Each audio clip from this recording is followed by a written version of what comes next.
Good evening, everyone.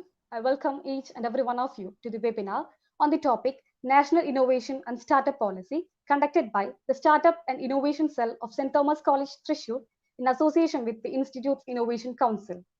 Before beginning the program, let's have a silent prayer.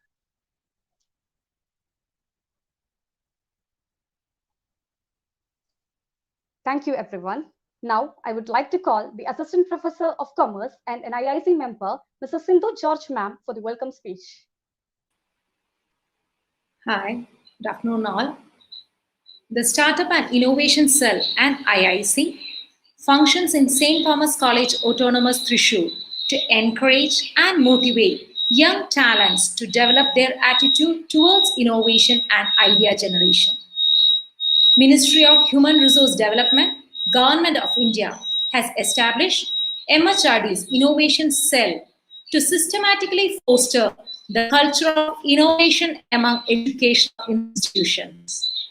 St. Thomas College, being one of the selected educational institutions by MHRD for functioning IIC function, Innovation Council in our college, it tries to prepare an ecosystem for vibrant innovation environment. As part of IIC activity, we are planning this program today to educate our students about the National Innovation and Startup Policy.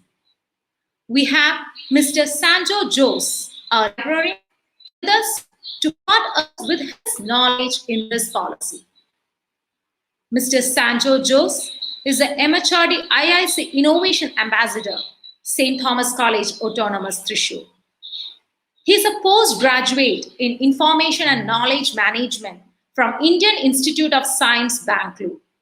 He has served as a consultant to many MNCs and has worked to the capacity of a librarian and assistant professor in Rajagiri College of Social Science. On behalf of Startup and Innovation Cell and IIC, I welcome Mr. Sanjo Jose to this event. Welcome you, sir. Thank you, ma'am. We have our principal, Dr. Joy KL, with us to inaugurate the session. I cordially invite you, sir, to this program. Welcome you, sir. Also welcome our vice principals, Dr. Joby Thomas K, Reverend Father Dr. Martin Colonrath, and Sister Alfonso Matthew to this event. I also welcome Dr. John Snudworth, President of IIC, St. Thomas College. He has been the main pillar of all the IIC initiatives in our college and has been coordinating many events in our college to bring an ecosystem of innovation. So I welcome Dr. John Snudworth to this event. Welcome you, sir. And finally, I'd like to welcome all the participants and IIC members and faculty members to this event. Once again, welcome you all. Thank you. Welcome the principal. Thank you, ma'am. I would like to welcome the principal of St. Thomas College, Thrissur, Dr. K.L. Joy, sir, for the inaugural address. Good afternoon to all.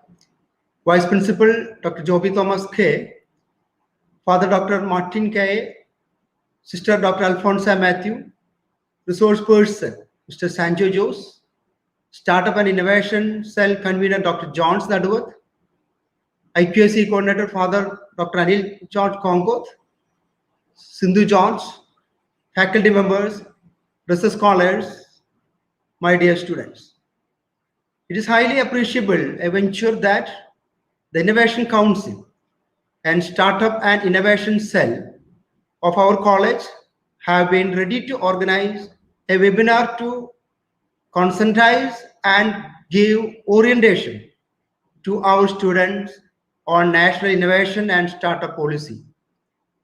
Congratulations to Mr. Sanjo Jose, our librarian, who is the MHRD IIC Innovation Ambassador of our college, for he has agreed to pilot this session. Education is fulfilled only when what we gain by spending years in higher centers of learning gets a good channel and our intellectual and occupational aspirations are materialized. Before stepping into the world after formal education, we have to be better equipped to accept the chances we are offered by our merit. Attempts like this webinar give us occasions for receiving guidelines and proper orientation so that our aims would be fulfilled successfully. Once again, congratulating Mr. Sanjo Jose and the members of Innovation Council and Startup Cell of our college. Let me wish all the best to our students. With the cooperation of all of you, with the permission of all the members, I inaugurate this webinar. Thank you. Thank you very much. Thank you, sir. Innovation. We all have experienced different kinds of innovation, be it television, mobile phone, and even the printing press. Maybe we could be having the right kind of innovative idea in our mind, but we may be needing some kinds of assistance and motivation. The MHRD IIC is the right council that helps to foster innovative ideas and innovation within the young minds. They have implemented the National Innovation and Startup Policy, which act like a catalyst in developing innovation in the young mind. To know more about the National Innovation Startup Policy, I welcome Mr. Sanjo Jose. He is the librarian of St. Thomas College, Thrissur, and the brand ambassador of IIC for St. Thomas College. We welcome you, sir.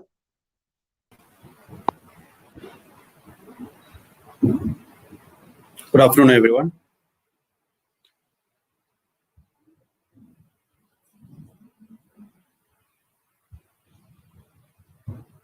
Let me share my slides. I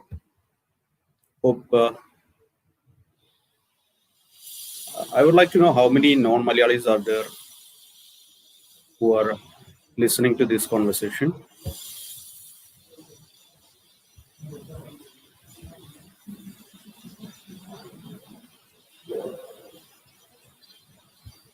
Okay, I'll do this presentation in a bilingual mode.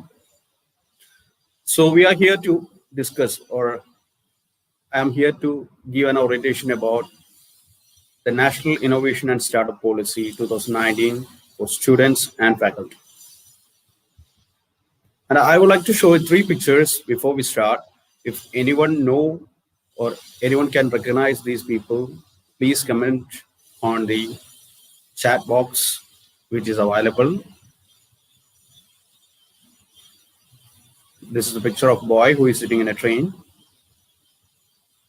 This is a building.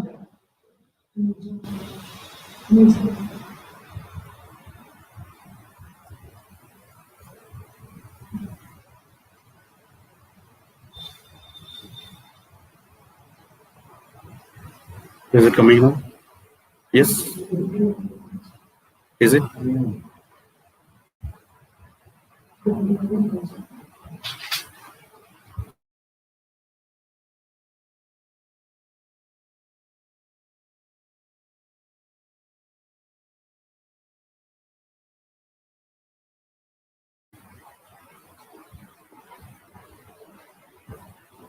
Okay. Sorry for that interruption. Hope you can see a building here. And if you can recognize this building, please comment which is this building. And one more building. Okay. So let's go to the presentation. And before starting, there is a disclaimer. This is not a promotional content in any sense. The presenter does not endorse any brands, products, or services. Any mention of brands or products or external content or services in this presentation is only for the sake of better understanding of concepts being discussed. Before starting the presentation, I would like to throw light on few concepts which are being discussed. Entrepreneurship. എന്താണ് entrepreneurship എന്നുള്ളത്? സംരംഭകത്വം എന്ന് മലയാളത്തിൽ പറയും. All new businesses, including self-employment and businesses that may is in brackets, never intend to become registered. അതായത് ഏത് സംരംഭത്തിനെയും, അതായത് പുതുതായിട്ട് തുടങ്ങുന്ന എന്ത് പുതിയ ബിസിനസ്സിനെയും നമുക്ക് entrepreneurship എന്ന ഗണത്തിൽപ്പെടുത്താം. അത് രജിസ്റ്റർ ചെയ്യുകയോ ചെയ്യാതിരിക്കുകയോ ചെയ്യാം. കുഴപ്പമില്ല. And next is startup. An entity that develops a business model based on either product innovation or a service innovation and makes it scalable, replicable, and self-reliant. ഇവിടെ നിങ്ങൾ ശ്രദ്ധിച്ചറിയാം, നേരത്തെ പറഞ്ഞ ഓണ്ടർപ്രണർഷിപ്പ്, അതായത് പുതിയൊരു സംരംഭകൻ തുടങ്ങുന്ന ഒരു സംരംഭത്തിൽ ഒരു ഇന്നോവേഷൻ ഉണ്ടെങ്കിൽ അത് പ്രോഡക്റ്റ് വൈസ് ഇന്നോവേഷൻ ആകാം, സർവീസ് വൈസ് ഇന്നോവേഷൻ ആകാം. ഈ രണ്ട് തരത്തിലുള്ള ഏതെങ്കിലും ഒരു ഇന്നോവേഷനോ അല്ലെങ്കിൽ ആ ബിസിനസ് തന്നെ ഒരു പുതിയ മോഡലിലൂടെയാണ് ഡെവലപ്പ് ചെയ്തിരിക്കുന്നതെങ്കിലോ അതിനെ നമുക്ക് സ്റ്റാർട്ടപ്പ് എന്ന് പറയാം. So hope you understand the difference between startup and entrepreneurship. And innovation. Most of us are hearing this word nowadays. Making changes in something established, especially by introducing new methods, ideas, or products. This is the dictionary meaning of the word innovation.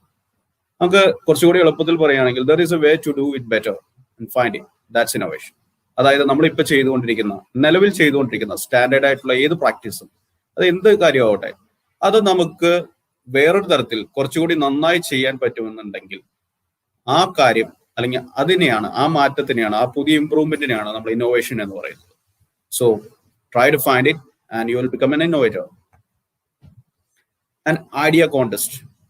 Idea എന്ന് പറയുന്നത് നമുക്കറിയാം, നമ്മളിപ്പോ idea എന്ന് പറയുന്ന cellphone കമ്പനിയുടെ പരസ്യം തന്നെ, അതിന്റെ ടാഗ് ലൈൻ തന്നെ നമ്മൾ കേട്ടിട്ടുണ്ട്, an idea can change your life. In fact I will say an idea can change the world itself. So നമ്മൾ സാധാരണ ഐഡിയ കോൺടെസ്റ്റുകൾ നടത്താറുണ്ട്. ഇതൊക്കെ എന്തിനാണെന്ന് വെച്ച് കഴിഞ്ഞാൽ for new ideas which may or may not lead to art products or services. അതായത് ideas പുതിയത് വരാം, ആ ഐഡിയകൾ ആർട്ടോ അല്ലെങ്കിൽ പ്രോഡക്റ്റോ അല്ലെങ്കിൽ സർവീസസോ അതായിട്ട് അങ്ങനെ പുരോഗമിക്കും. ആർട്ട് എന്ന് പറയുമ്പോൾ ചിത്രമാകാം, സിനിമയാകാം, മറ്റേതെങ്കിലും കലാരൂപമാകാം. പ്രോഡക്ട്സ് എന്ന് പറയുമ്പോൾ പല രൂപത്തിലുള്ള നമുക്ക് തൊടാൻ പറ്റുന്ന ടാഞ്ചിബിൾ ആയിട്ടുള്ള പ്രോഡക്ട്സ് ആവാം, അല്ലെങ്കിൽ നമുക്ക് ഓഫർ ചെയ്യാൻ പറ്റുന്ന പുതിയ സർവീസുകളാകാം. ഹാക്കത്തോൺ ഒരുപാട് ഈ കഴിഞ്ഞ 2 വർഷങ്ങളായിട്ട് കേരളത്തിൽ കേൾക്കുന്ന ഒരു വാക്കാണ് hackathon. Actually this is a portmanteau word. It's actually hack plus marathon equal to hackathon. Hack എന്ന് പറഞ്ഞു കഴിഞ്ഞാൽ ഒരു ക്ലവർ ടിപ്പ് അല്ലെങ്കിൽ ഒരു technique for doing or improving something. And marathon is, നിങ്ങൾ ശരിക്കും പറഞ്ഞു കഴിഞ്ഞാൽ മാരത്തോൺ എന്ന് പറയുന്നത് പുരാതന ഗ്രീസിലെ ഒരു നഗരമാണ്. അവിടെയാണ് ആദ്യത്തെ മാരത്തോൺ ഓട്ടം നടന്നത്. And now we know that marathon is an item in athletics, and in other sense marathon is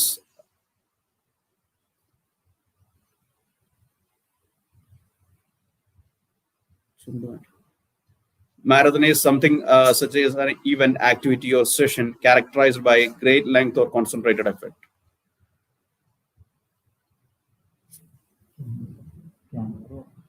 Camera.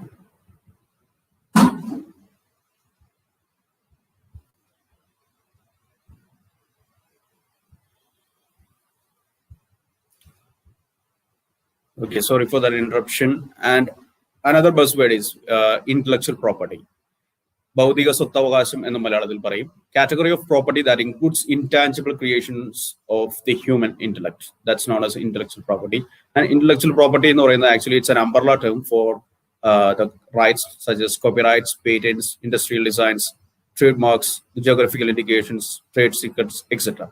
ഈ ഇന്റലക്ച്വൽ പ്രോപ്പർട്ടിനെ കുറിച്ചിട്ട് നമ്മുടെ ഇന്നോവേഷൻ സെല്ല് തന്നെ നേരത്തെ ഒരു വെബിനാർ ചെയ്തിട്ടുണ്ടായിരുന്നു. If you want to know more about intellectual property, please go and visit St. Thomas College YouTube channel. You will see an orientation session about intellectual property, which has been done by Dr. Jippu Jacob. And ഇതാണ് നമ്മൾ ഇന്ന് ചർച്ച ചെയ്യാൻ പോകുന്ന അല്ലെങ്കിൽ just പരിചയപ്പെടുത്താൻ പോകുന്ന policy ഡോക്യുമെന്റിന്റെ first page എന്ന് പറയുന്നത്. ഇതാണ് national innovation and startup policy 2019 for students and faculty എന്ന് പറയുന്ന പോളിസിയുടെ അല്ലെങ്കിൽ ആ ഡോക്യുമെന്റിന്റെ മുഖചിത്രമാണ് ഈ കാണുന്നത്. ഈ ഫ്രെയിംവർക്കിന്റെ മെയിൻ ആയിട്ടുള്ള ഒരു വിഷൻ എന്ന് പറയുന്നത് actually this is a guiding framework to envision an education system oriented towards startups and entrepreneurship and opportunities for student and faculty members. Let me pause here for a second.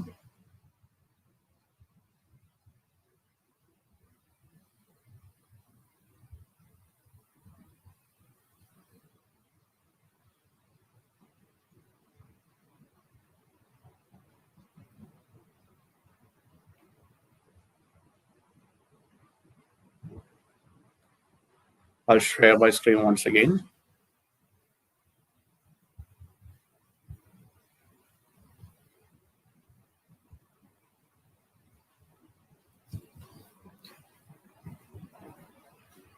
Okay, we were at the vision and vision എന്ന് പറഞ്ഞു കഴിഞ്ഞാൽ ഇതിന്റെ ഈ document ഉപയോഗിക്കുന്നത് എന്താണെന്ന് വെച്ച് കഴിഞ്ഞാൽ Indian higher education institutions HEIs എന്ന് പറഞ്ഞാൽ higher education institutions. Higher education ഇൻസ്റ്റിറ്റ്യൂഷൻസിന് ഒരു ഓൺട്രപ്രനറൽ അജണ്ട അല്ലെങ്കിൽ intellectual property right ownership manage ചെയ്യാനുള്ള വഴികൾ, technology licensing, equity sharing in startups, enterprises start ചെയ്യാനുള്ള ഒരു മാർഗങ്ങൾ, അത് ഫാക്കൽറ്റികൾ തുടങ്ങുന്നതാകാം അല്ലെങ്കിൽ സ്റ്റുഡൻസ് തുടങ്ങുന്നതാകാം. ഇതിനുള്ള വഴികൾ തുറക്കുന്നതാണ് ഈ പോളിസി ഡോക്യുമെന്റ് എന്ന് പറയുന്നത്. അപ്പോൾ അതിൽ കുറച്ച് കണ്ടന്റ് നിങ്ങൾക്ക് വേണ്ടി ഒന്ന് വിശദീകരിക്കാം. എന്തിനാണ് ഈ ഡോക്യുമെന്റ്? ഇന്നോവേഷൻ എന്ന് പറയുന്നത് ഇന്ത്യയിൽ ഇപ്പോഴും എഡ്യൂക്കേഷന്റെ ഒരു എപ്പി സെന്റർ അല്ല. എന്ന് പറഞ്ഞാൽ ഇന്നോവേഷൻ നമ്മൾ പഠിക്കാൻ വേണ്ടി പഠിക്കുന്നവരാണ് കൂടുതൽ ഇന്ത്യയിൽ, അല്ലാതെ നമ്മൾ എന്തെങ്കിലും ഇന്നോവേറ്റ് ചെയ്യാൻ വേണ്ടി പഠിക്കാറില്ല. അതിന്റെ ഏറ്റവും നല്ല ഉദാഹരണം എന്ന് വെച്ച് കഴിഞ്ഞാൽ നമ്മളിപ്പോൾ ഉപയോഗിക്കുന്ന ഒട്ടുമിക്ക ഉപകരണങ്ങളും നമ്മൾ നോക്കിക്കഴിഞ്ഞാൽ it was not locally developed. It was developed elsewhere and we are using it. അതായത് നമുക്ക് ഇപ്പോൾ ഏത് ചെറിയ കാര്യം എടുത്തു കഴിഞ്ഞാലും അതെല്ലാം ഡെവലപ്പ് ചെയ്ത് മറ്റേതെങ്കിലും സ്ഥലത്തായിരിക്കും, നമ്മൾ അത് ഇവിടെ യൂസ് ചെയ്യുന്നു. അല്ലെങ്കിൽ ഇന്ത്യയിൽ ഇന്നോവേഷൻ എന്ന് പറയുന്ന ഒരു കാര്യത്തിന്റെ ഒരു പ്രസക്തി വളരെ കുറവായതുകൊണ്ട് അത് കൂട്ടാൻ വേണ്ടിയിട്ടാണ് ആക്ച്വലി ഈ ഒരു പോളിസി ഡോക്യുമെന്റ്. അത് പ്രത്യേകിച്ച് എഡ്യൂക്കേഷനിൽ ഈ ഇന്നോവേഷൻ എന്ന് പറയുന്ന കാര്യത്തിന് കുറച്ചുകൂടി, ഇന്നോവേഷന് മാത്രമല്ല ഓൺട്രപ്രണർഷിപ്പിലും കുറച്ച് ഒരു പ്രാതിനിധ്യം കൂടുതൽ കൊണ്ടുവരാൻ വേണ്ടിയിട്ടാണ് ഈ ഒരു പോളിസി ഡോക്യുമെന്റ് ഇറക്കിയിരിക്കുന്നത്. And this will enable institutions to actively support their faculty, staff, and students who participate in innovation and entrepreneurship-related activities, thus encouraging students and faculty to consider startups and entrepreneurship as a career option. So, ഇതിനു വേണ്ടിയിട്ടുള്ള കുറച്ച് strategies, governance, ഇതൊക്കെയാണ് ഈ ഡോക്യുമെന്റിൽ പറയുന്നത്. അപ്പോൾ എന്തൊക്കെയാണ് strategies എന്ന് പറയുകയാണെങ്കിൽ,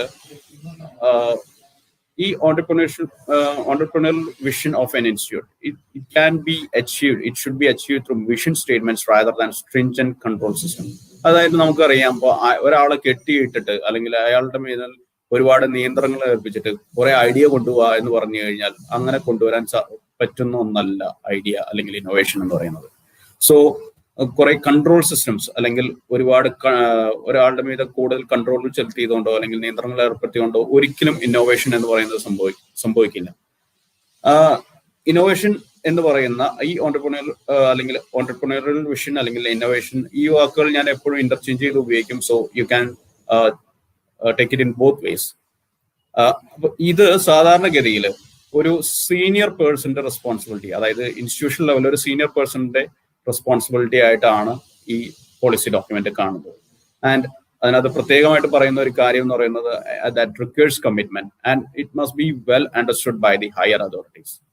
അപ്പോൾ ഈ ഒരു കാര്യം, അതായത് ഇന്നോവേഷൻ എന്ന് പറയുന്നത് നമ്മുടെ വിദ്യാഭ്യാസത്തിന്റെ അല്ലെങ്കിൽ ഉന്നത വിദ്യാഭ്യാസ സ്ഥാപനങ്ങളുടെ ഹയർ അതോറിറ്റീസ് ആണ് കൂടുതൽ മനസ്സിലാക്കേണ്ടത് എന്നുള്ളത് ഈ ഒരു ഡോക്യുമെന്റിന്റെ ഒരു പ്രത്യേകതയാണ്. ഇതുപോലെ തന്നെ ഈ അക്കാഡമിക് ആക്ടിവിറ്റീസിനെ അപേക്ഷിച്ച് ഒരു വേറൊരു തരത്തിലുള്ള ഒരു മൈൻഡ് സെറ്റ് ആണ് ആക്ച്വലി ഈ ഒരു ഓൺട്രപ്രണർഷിപ്പ് പ്രൊമോട്ട് ചെയ്യുമ്പോൾ വേണ്ടത്. പ്യുവർ അക്കാഡമിക് നേച്ചർ ആയാലും ഈ ഓൺട്രപ്രണർഷിപ്പ് അല്ലെങ്കിൽ ഇന്നോവേഷൻ വളരുകയില്ല. ആൻഡ് ഇത് വളരാനായിട്ട് ആക്ച്വലി ഇൻഡസ്ട്രി അല്ലെങ്കിൽ നമ്മുടെ പുറമേയുള്ള ലോകത്തെയും റിയൽ ആയിട്ടുള്ള വ്യവസായങ്ങളെയും അല്ലെങ്കിൽ ഇൻഡസ്ട്രീനെയും ബിസിനസ്സിനെയും മനസ്സിലാക്കുന്ന ആളുകൾക്ക് മാത്രമാണ് ഇത് വളർത്താൻ അല്ലെങ്കിൽ ഒരു സ്ഥാപനത്തിന്റെ ഓൺട്രപ്രണറിയൽ വിഷൻ വളർത്താനായിട്ട് സാധിക്കുക. എങ്ങനെയാണത് ചെയ്യേണ്ടത് എന്നുള്ളതാണ് അടുത്തതായിട്ട് ഈ ഡോക്യുമെന്റിൽ പറയുന്നത്. പല രീതിയിലാണ് പറയുന്നത്. റിസോഴ്സ് മൊബിലൈസേഷൻ, അത് പ്രീ ഇൻക്യുബേഷൻ ഫെസിലിറ്റീസ് സപ്പോർട്ട് ചെയ്തിട്ടാകാം, അല്ലെങ്കിൽ ഇൻഫ്രാസ്ട്രക്ചർ വളർത്തിയിട്ടാകാം.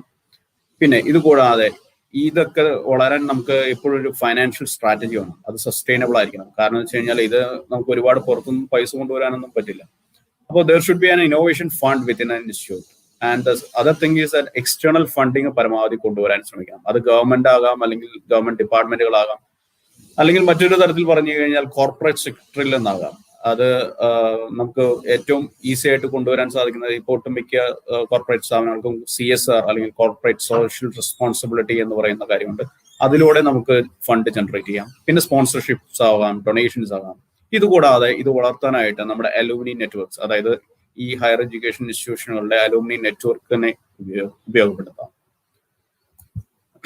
അടുത്തത് ഇത് അടുത്ത ഒരു ഭാഗം പറയുന്നത് ഇതിന്റെ ഈ തുടർച്ചയായിട്ടാണ് എങ്ങനെ വളർത്താം. പിന്നെ ഇതിന്റെ ഡിസിഷൻ മേക്കിംഗ് ആയിട്ട് സ്പീഡ് കൂട്ടാനായിട്ട്, അതായത് ഈ ഇന്നോവേഷൻ സംബന്ധിക്കുന്ന കാര്യങ്ങളുടെ സ്പീഡ് കൂട്ടാനായിട്ട് നമ്മുടെ ഇൻസ്റ്റിറ്റ്യൂഷനിൽ ഹൈറാർക്കിക്കലായിട്ടുള്ള ബാരിയേഴ്സ് പരമാവധി കുറയ്ക്കണം. ഇൻഡിവിജ്വൽ ആയിട്ടുള്ള ഓട്ടോണമി കൂട്ടണം. അതായത് ഓരോ ഇൻഡിവിജ്വൽ ആയിട്ടുള്ള ഓട്ടോണമി എന്ന് പറഞ്ഞു കഴിഞ്ഞാൽ ഓരോരുത്തർക്കും പരമാവധി സ്വാതന്ത്ര്യം കൊടുക്കണം. അതുകൂടാതെ ഓരോരുത്തരും ഏറ്റെടുക്കുന്ന ഇനീഷ്യേറ്റീവ്സിന് അവനവൻ തന്നെ ഓണർഷിപ്പ് എടുക്കണം. അപ്പൊ ഇത്രയും കാര്യങ്ങളാണ് ഒരു സാധാരണ ഒരു ഉത്തരവാദിത്തമുള്ള ഒരു മനുഷ്യനിൽ നിന്ന് പ്രതീക്ഷിക്കാവുന്ന കാര്യങ്ങൾ തന്നെയാണ് ഇവിടെ പ്രത്യേകിച്ച് പറയുന്നത്. ഇതുകൂടാതെ നമ്മുടെ ഇൻസ്റ്റിറ്റ്യൂഷനിൽ ഇന്നോവേഷൻ അല്ലെങ്കിൽ എന്റർപ്രണർ ആയിട്ടുള്ള ആ അജണ്ട ഇൻസ്റ്റിറ്റ്യൂട്ട് മുഴുവൻ അറിയപ്പെടണം. It should be known across the institute and it should be highlighted at all the institutional programs also, such as conferences, communications and workshops. അതുകൂടാതെ നമുക്കൊരു പോളിസി മാത്രം ഉണ്ടായാൽ പോരെ, ഒരു ആക്ഷൻ പ്ലാൻ കൂടി വേണം. അതെന്ന് പറയുന്നത് institution it can be well defined in short term or long term goals. And ഓരോ ഡിപ്പാർട്ട്മെന്റിനും മൈക്രോ ആക്ഷൻ പ്ലാൻസ് ഉണ്ടെങ്കിൽ അത് വളരെ നന്നായിരിക്കും. ഇതുകൂടാതെ ഈ ഒരു ഓൺട്രപ്രണറിയൽ അജണ്ട എന്ന് പറയുന്നത് ഇൻസ്റ്റിറ്റ്യൂഷന്റെ എല്ലാ ആക്ടിവിറ്റീസിലും, എല്ലാ ഡിപ്പാർട്ട്മെന്റുകളിലും, എല്ലാ സെന്ററുകളിലും പരമാവധി ഇന്റഗ്രേറ്റ് ചെയ്യാനായിട്ട് ശ്രമിക്കണം. അതിന് വേറെ തടസ്സങ്ങളൊന്നും ഉണ്ടാകാൻ പാടില്ല. അടുത്തതായിട്ട് ഈ ഓൺട്രപ്രണർഷിപ്പ് കൾച്ചർ എന്ന് പറയുന്നത് it should not be within the boundaries of institution. Because നമുക്ക് സ്റ്റുഡൻസിന്, അതായത് ഈ സ്ഥാപനം, അതായത് നമ്മുടെ ഏത് സ്ഥാപനവും ഈ ഓൺട്രപ്രണർഷിപ്പ് എന്ന് പറയുന്ന കൾച്ചർ അതിന്റെ വിസിനിറ്റിയിലുള്ള തൊട്ടടുത്തുള്ള റീജിയനിലാകാം, അല്ലെങ്കിൽ social level or community level, അതിന്റെ തൊട്ടടുത്തുള്ള സ്ഥാപനങ്ങളിലൊക്കെ അല്ലെങ്കിൽ അതിന്റെ പരിധിയിൽ വരുന്ന എന്തിലേക്കും ഈ ഇന്നോവേഷൻ അല്ലെങ്കിൽ ഓൺട്രപ്രണർഷിപ്പ് കൾച്ചർ അതിനെ സ്പ്രെഡ് ചെയ്യിക്കാൻ അതിന് സാധ്യമാകണം. ഈ സ്ഥാപനം, അതായത് റീജിയനിലായിട്ടുള്ള അല്ലെങ്കിൽ തങ്ങളുടെ സ്ഥാപനത്തിലെ സ്റ്റുഡൻസിൻ്റെതല്ലാത്ത കൂടിയുള്ള സ്റ്റാർട്ടപ്പുകൾക്കും എക്സ്റ്റെൻഡ് ചെയ്യാനായിട്ട് ഇൻസ്റ്റിറ്റ്യൂഷന് പറ്റണം. എന്നാൽ മാത്രമാണ് അത് കുറച്ചുകൂടി അതിന്റെ വിശാലമായ അർത്ഥത്തിലേക്ക് പോവുകയുള്ളൂ. പിന്നെ കുറച്ചുകൂടി വിശാലമായ അർത്ഥത്തിൽ അല്ലെങ്കിൽ ഗ്ലോബൽ മീനിങ്ങിൽ ഇന്നോവേഷൻ എന്ന് പറയുന്നത് സ്ട്രാറ്റജിക് ആയിട്ടുള്ള ഇന്റർനാഷണൽ പാർട്ട്ണർഷിപ്സ്, അത് പല രീതിയിലാകാം, റിസർച്ചിലാകാം, ടീച്ചിങ്ങിലാകാം, പല രീതിയിലുള്ള ഇന്റർനാഷണൽ എക്സ്ചേഞ്ച് പ്രോഗ്രാംസ് ആകാം, ഇന്റേൺഷിപ്സ്, ഇവയിലൊക്കെ കൂടെ ഇന്റർനാഷണൽ ആയിട്ടുള്ള ഫാക്കൽറ്റിയും സ്റ്റുഡൻസും തമ്മിലുള്ള ഒരു ബന്ധം, അത് ഓൺട്രപ്രണർഷിപ്പ് കൾച്ചർ അല്ലെങ്കിൽ ഇന്നോവേഷൻ കൾച്ചർ വളരാനായിട്ട് കൂടുതൽ സഹായിക്കുന്നതാണ്. ഇനി എങ്ങനെയൊക്കെയാണ് ഇത് വളരേണ്ടത്, സ്റ്റാർട്ടപ്പ് എന്ന് പറയുന്ന കാര്യം എങ്ങനെയാണ് ഇൻസ്റ്റിറ്റ്യൂഷണൽ ഇൻഫ്രാസ്ട്രക്ചറിന്റെ ഇടയിൽ തന്നെ വളർന്നു വരേണ്ടത് എന്നുള്ളത് കാണിക്കണം. മെയിനായിട്ട് ഇന്നോവേഷൻ എന്ന് പറയുന്നത് എന്റർപ്രൈസുമായിട്ട് ബന്ധപ്പെടുത്തണം. അതുകൂടാതെ അത് എന്റർപ്രൈസുമായിട്ട് ബന്ധപ്പെടുത്തിയാൽ മാത്രമല്ല, അത് ഫൈനാൻഷ്യൽ ആയിട്ടുള്ള സക്സസ് ആകുന്നുണ്ടോ എന്ന് ശ്രദ്ധിക്കുക കൂടി ചെയ്യണം. അതായത് ഒരു അസസ്മെന്റ്, അത് നമ്മൾ അവസാനത്തിലേക്ക് വരും. പിന്നെ നമ്മൾ ഇൻസ്റ്റിറ്റ്യൂഷനിൽ സ്റ്റാർട്ടപ്പിന് വേണ്ടിയിട്ട് ഫെസിലിറ്റീസ് തുടങ്ങിയാൽ മാത്രം പോരാ, it should B accessible 24/7. And better it can be a separately registered entity or as a special purpose vehicle. അതായത് അതിന് കൂടുതൽ ഫ്രീഡം കൊടുക്കാനായിട്ട് സ്റ്റാർട്ടപ്പിന് ഒരു സെപ്പറേറ്റ് എൻറ്റിറ്റി ആയിട്ട് രജിസ്റ്റർ ചെയ്യുന്നത് എപ്പോഴും നന്നായിരിക്കും. ഇതുകൂടാതെ മറ്റു സ്ഥാപനത്തിന് തന്നെ മറ്റ് ആൾക്കാർക്ക് mentoring and other services four pre incubation in return of fees or equity sharing, ഇതൊക്കെ ചെയ്യാവുന്നതാണ്. എങ്ങനെയാണ് ഈ ഇന്നോവേഷൻസും സ്റ്റാർട്ടപ്സും നർച്ചർ ചെയ്യേണ്ടത് എന്നുള്ളതാണ് അടുത്തതായി പറയുന്നത്. Hello setting up A startup including social startup. ഈ സോഷ്യൽ സ്റ്റാർട്ടപ്പ് എന്ന് പറയുന്നത് സാമൂഹികമായിട്ട്, അതായത് നമ്മൾ ടെക്നോളജി മാത്രമല്ല പറയുന്നത്, സോഷ്യൽ ആയിട്ടുള്ള എല്ലാ സ്റ്റാർട്ടപ്പും ഇതിനകത്ത് ഉൾപ്പെടുന്നുണ്ട്. Working part time for the startups while studying working. അതായത് സ്റ്റുഡൻസിനെ സംബന്ധിച്ച് നമുക്ക് പറയുകയാണെങ്കിൽ, ഇപ്പോൾ സ്റ്റുഡൻസിനെ സംബന്ധിച്ചിട്ട് അവർക്ക് ഒരു സെമസ്റ്റർ ബ്രേക്ക് എടുക്കാനോ അല്ലെങ്കിൽ ഒരു ഇയർ ബ്രേക്ക് എടുക്കാനോ സാധിക്കണം. എന്തിനു വേണ്ടി? അതായത് അവർക്കൊരു സ്റ്റാർട്ടപ്പ് തുടങ്ങാനോ അല്ലെങ്കിൽ പുതുതായിട്ട് ഒരു ഓണ്ടർപ്രണർഷിപ്പ് അല്ലെങ്കിൽ ഒരു ഇന്നോവേഷൻ ചെയ്യാനായിട്ട് ഒരു ബ്രേക്ക് കൊടുക്കാൻ സാധിക്കണം. And they can rejoin academics to complete the course. And one more thing is that to provide accommodation for such entrepreneurs within the campus for some period of time. സ്റ്റാഫിനെ സംബന്ധിച്ച് എങ്ങനെ ഈ ഇന്നോവേഷനും സ്റ്റാർട്ടപ്പും വളർത്താം എന്നുള്ളതിനെ സംബന്ധിച്ച് അവർക്ക് നേരത്തെ പറഞ്ഞ പോലെ തന്നെ സെമസ്റ്ററോ അല്ലെങ്കിൽ ഇയർ വൈസ് ബ്രേക്കോ അങ്ങനെയുള്ള കാര്യങ്ങൾ കൊടുക്കാം. അല്ലെങ്കിൽ അത് പല രീതിയിലാകാം. സബാറ്റിക്കൽ ആകാം, അൺപെയ്ഡ് ലീവ് ആകാം, കാഷ്വൽ ലീവ്സ് ആകാം, ഏൺ ലീവ്സ് ആകാം. അത് എങ്ങനെയാണെന്ന് വെച്ച് കഴിഞ്ഞാൽ സ്ഥാപനത്തിന്റെ റൂള് പോലെ കൊടുക്കാവുന്നതാണ്. എന്തായാലും seniority and other academic benefits during such period must be preserved for such faculty, staff and faculty. അതൊരു പ്രത്യേക കാര്യമായിട്ട് അവിടെ എടുത്തു പറയുന്നുണ്ട്. പിന്നെയും ഒരുപാട് കാര്യങ്ങൾ പറയുന്നുണ്ട്. ഞാൻ ഒരുപാട് ഡീറ്റെയിൽഡ് ആയിട്ട് ഇതിനകത്തേക്കൊന്നും പോകുന്നില്ല. കാരണം ഇതിനകത്ത് ചില ഭാഗങ്ങളൊക്കെ വളരെ റിപ്പീറ്റേറ്റീവ് ആണ്. അതുകൊണ്ട് നമ്മൾ മറ്റെവിടെയെങ്കിലും ഇതിനെ ടച്ച് ചെയ്യും. ഇതുകൂടാതെ എങ്ങനെയാണ് ഒരു സ്ഥാപനത്തിൽ വികസിപ്പിച്ചെടുത്ത ടെക്നോളജീസ് എങ്ങനെയാണ് അതിനെ മാർക്കറ്റ് ചെയ്യേണ്ടത് അല്ലെങ്കിൽ അതിന്റെ ഓണർഷിപ്പ് എങ്ങനെയാണെന്ന് ഡിസൈഡ് ചെയ്യേണ്ടത് എങ്ങനെയാണെന്ന് വെച്ച് കഴിഞ്ഞാൽ that should be jointly decided by the inventors and the institute. There should be a policy regarding that. ഇതുകൂടാതെ ഇതിനകത്ത് മറ്റ് ആളുകൾക്ക്, അതായത് അത് സ്ഥാപനത്തിന്റെ ഹെഡ്സ് ആകട്ടെ അല്ലെങ്കിൽ മറ്റു രീതിയിലുള്ള ആളുകളാവട്ടെ, അവർക്ക് അതിനകത്ത് കാര്യമായ ഒരു സേ ഉണ്ടാകാൻ പാടില്ല. കാരണം അത് ഇന്നോവേറ്റേഴ്സിന് വിട്ടുകൊടുക്കേണ്ട ഒരു കാര്യമാണ്. ഇതുകൂടാതെ നമ്മൾ എപ്പോഴും പറയേണ്ട ഒരു കാര്യം എന്ന് വെച്ച് കഴിഞ്ഞാൽ ഈ ഇന്നോവേഷൻ എന്ന് പറയുന്നത് നമ്മൾ ഒരു വിഷയത്തിൽ നിന്ന് മാത്രം സംസാരിക്കേണ്ട ഒരു കാര്യമല്ല. It should involve interdisciplinary research and publication. അതുകൊണ്ട് തന്നെ ഇപ്പൊ നമ്മളൊരു ഫിനാൻസ് എന്നുള്ള ഒരു ഏരിയയിലാണ് നമ്മുടെ ഒരു ഇന്നോവേഷൻ വരുന്നത്. പക്ഷെ അത് സാധ്യമാക്കാനായിട്ട് നമുക്ക് IT-യുടെ ഒരു ആവശ്യം കൂടി ഉണ്ട് എന്നുണ്ടെങ്കിൽ നമ്മൾ there should be a amalgamation of commerce അല്ലെങ്കിൽ finance and IT. So students from both streams, അല്ലെങ്കിൽ students or staff from both streams should work together to solve such problems. അതുകൂടെ organisation capacity, human resources and incentives. നേരത്തെ പറഞ്ഞ പോലെ കൂടുതൽ innovation എന്ന് പറയുന്ന അല്ലെങ്കിൽ ഓണ്ടർപ്രണർഷിപ്പ് എക്സ്പീരിയൻസ് ഉള്ള ആളുകളെ ഇൻസ്റ്റിറ്റ്യൂട്ട് റിക്രൂട്ട് ചെയ്യുകയാണെങ്കിൽ അല്ലെങ്കിൽ അങ്ങനത്തെ ആറ്റിറ്റ്യൂഡും ബിഹേവിയറും ഉള്ള ആൾക്കാരെ ഇൻസ്റ്റിറ്റ്യൂട്ട് റിക്രൂട്ട് ചെയ്യുകയാണെങ്കിൽ സ്വാഭാവികമായിട്ടും ഇൻസ്റ്റിറ്റ്യൂട്ടിന്റെ ഈ പറയുന്ന ഇന്നോവേഷൻ എന്നുള്ള ഏരിയയിലെ കപ്പാസിറ്റി കൂടും. ഇത് കൂടാതെ ഇപ്പം നിലവിലുള്ള ആൾക്കാരെ അങ്ങനെ ആ ഒരു ഇന്നോവേഷൻ എന്നുള്ള അല്ലെങ്കിൽ ഈ startup എന്നുള്ളതിനകത്തേക്ക് കൊണ്ടുവരുന്നുണ്ടെങ്കിൽ there should be a constant upskilling. And faculty and students should do courses on innovation, entrepreneurship, management, and venture development. And to attract and retain right people, institutes should develop academic and non-academic incentives and reward mechanisms for all staff and stakeholders. അപ്പോൾ ഇത് നമ്മൾ നേരത്തെ പറഞ്ഞത് തന്നെയാണ്. പല രീതിയിലുള്ള ഇൻസെന്റീവ്സും അല്ലെങ്കിൽ റിവാർഡ്സും നമ്മൾ ഇങ്ങനത്തെ ആൾക്കാർക്ക് നൽകണം. ഇനി ഇതേ കാര്യങ്ങളൊക്കെ തന്നെയാണ് വീണ്ടും പറയുന്നത്. അതിൻ്റെ ഇടയിൽ നമുക്ക് സ്റ്റുഡൻസിന് എങ്ങനെയാണ് ഈ ഒരു ഓണ്ടർപ്രണർഷിപ്പ് അല്ലെങ്കിൽ ഇന്നോവേഷൻ ആ ഒരു മൈൻഡ് സെറ്റിലേക്ക് കൊണ്ടുവരിക എന്നുള്ളതിനെ കുറിച്ചുള്ള ഒരു കാര്യമാണ് ഇവിടെ പറയുന്നത്. ഈ ഓണ്ടർപ്രണർഷിപ്പിന്റെയും അല്ലെങ്കിൽ അതിന്റെ ഒരു വാല്യൂ ആസ് എ കരിയർ, അതിനെ പറ്റിയിട്ട് എപ്പോഴും നമ്മൾ അവർക്ക് അതൊരു ഇൻസ്റ്റിറ്റ്യൂഷന്റെ സിലബസിൽ തന്നെ അതുണ്ടാകണം. ഇതുകൂടാതെ അവർക്ക് innovation competitions, ഹാക്കത്തോൺസ്, workshops, boot camps ഇതുപോലെയുള്ള പരിപാടികളിൽ അവർക്ക് പങ്കെടുക്കാനായിട്ട് സാധിക്കുകയും വേണം. ഇങ്ങനെയൊക്കെ ആണെങ്കിൽ സാധാരണഗതിയിൽ ഇന്നോവേഷൻ എന്ന് പറയുന്ന ആ ഒരു ഇതിനകത്തേക്ക് സ്റ്റുഡൻസ് താനെ വന്നുള്ളൂ. So there should be networking events for this. There should be IICs, that is institutional innovation councils for guiding institutions in conducting various activities related to innovation, startup, and entrepreneurial development.